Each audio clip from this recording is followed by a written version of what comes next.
It is more than honesty এই বাক্যটিকে যখন আমরা পজিটিভ ডিগ্রি রূপান্তর করব তার আগে আমাদের জেনে নিতে হবে দেওয়া সেন্টেন্সটি মূলত কোন ডিগ্রিতে রয়েছে। ইট ইজ মোর দেন অনেস্টি এখানে আমরা দেখতে পাচ্ছি দেন রয়েছে এবং অ্যাডজেক্টিভের কম্পারেটিভ ফর্ম রয়েছে।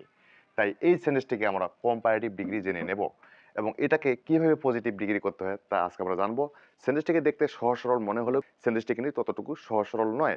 এই চ্যানেলে নিয়মিত basic English learning video upload করা হয়। আপনি যদি ইংরেজি শিক্ষার্থী হন বা আমার ভিডিও থেকে যদি কিছু শেখার থাকে তাহলে দয়া করে সাবস্ক্রাইব করবেন, ভিডিওটি লাইক করবেন এবং শেয়ার করবেন। তো আমরা যখন এই জাতীয় কম্পারেটিভ ডিগ্রিকে পজিটিভ করব, আমরা সাধারণত পজিটিভ ডিগ্রির নিয়ম জানি। পজিটিভ ডিগ্রি করার সময় আমরা নো আদার অথবা ভেরি ফিউ দ্বারা শুরু করে থাকি, কিন্তু প্রত্যেকখানে নো আদার বা ভেরি ফিউ দ্বারা শুরু হবে না। আমাদের জেনে রাখতে হবে যদি কম্পারেটিভ ডিগ্রিটি শুধুমাত্র দেন থাকে, any other, all other, most other, some other, few other যদি না থাকে, শুধুমাত্র দেন থাকলে সেটাকে পজিটিভ করার সময় নাউন দুটি উল্টাপাল্টা করে নেব। এক্ষেত্রে দ্বিতীয় নাউন হলো অনেস্টি, প্রথম নাউন বা প্রনাউন হলো ইট। তাহলে আমরা এই অনেস্টিকে প্রথমে লিখব আর নিয়ে আসবো অনেস্টি, সততা। এরপরে ভার ব্যবহার করবো, ভার্ব এখানে ইজ দেওয়া রয়েছে, আমরা ইজ নিলাম। মনে রাখতে হবে কম্পারেটিভ ডিগ্রিটি যদি হ্যাঁ বোধক হয় পজিটিভটি না বোধক, কম্পারেটিভটি না বোধক হলে পজিটিভটি হ্যাঁ বোধক করতে হবে।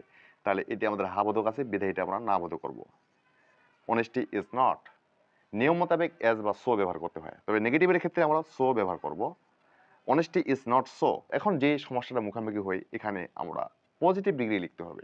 এখানে অ্যাডজেক্টিভ কোনটি? মূলত এই যে মোর যে একটি অ্যাডজেক্টিভ, এই মোর অ্যাডজেক্টিভটি যে কম্পারেটিভ ফর্মে আছে এটি আমরা ভুলে যাই, এই কম্পারেটিভ ফর্মটির পজিটিভ ফর্ম ব্যবহার করতে হবে। অনেস্টি ইজ নট সো, এখন মোর মূলত কম্পারেটিভ, এর পজিটিভ লিখতে পারি আমরা মাচ অথবা মেনি। মাছ অথবা মেনি এই পাশে হবে মোস্ট, মাছ অথবা মেনি, মোর, মোস্ট। তাহলে এর পজিটিভ ফর্ম আমরা ব্যবহার করবো মাছ, যেহেতু এটি একটি uncountable noun. Honesty is not so much as it. It is more than honesty, এটা সততার চেয়েও বেশি, এর পজিটিভ করব honesty is not so much as it, সততা এটার থেকে বেশি কিছু নয়। Thank you very much for watching my video.